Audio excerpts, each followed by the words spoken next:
Hey, good morning, folks. Hope you're doing well this Wednesday morning. We're going to have a few morning minutes in the Word today and just jump back in as we've been looking at Psalm 139. We started that on Monday with the idea that God knows us and how much of a comfort and a challenge that can be.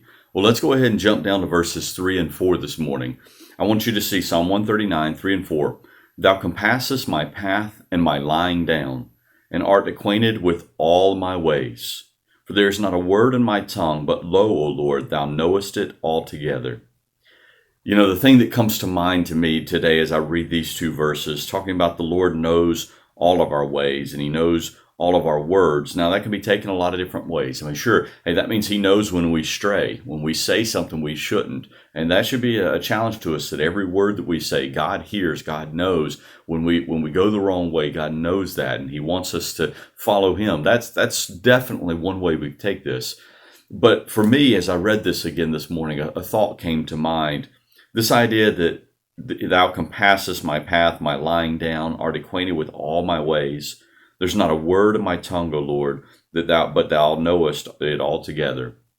You know, I was thinking about the person who's struggling today. The one who's in pain and sorrow, who's wanting direction. They are wandering, maybe just kind of lost. Maybe the words that they're saying are things like, man, nobody cares. Nobody sees me. Nobody hears the pain that I am feeling, that I'm trying to cry out. Nobody knows. I want to encourage you, if there's someone like that watching this, listen, God knows you. God is aware of what you're going through. God hears your cry. And he's saying to you, just like Jesus said in the New Testament, remember, if you need rest, come to me. You need direction, come to me.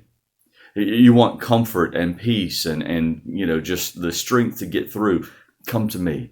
I'm here for you. I'll give you that. I know what you're going through. I hear the cry of your heart. Call unto me. I'm here for you. You need peace and direction. You need wisdom. God said in James, if any man lacks wisdom, let him ask of God, which gives to all men liberally and upbraideth not. Whatever it is you stand in need of, that thing that you're struggling with, take it to God. Whatever that care is. Peter said, casting all your care on him, for he cares for you. And so when you think nobody knows what you're going through, nobody knows the cry of your heart, God does. And he wants to be there for you. He wants to answer your needs and address your needs. He wants to give you the peace and strength and comfort that you need. So go to him with that. I hope this will be an encouragement to someone today. It's Wednesday. It's the middle of the week. So you may be struggling through this week. Hey, just push through. You've got this. You can make it. And God's going to be there for you. Take care.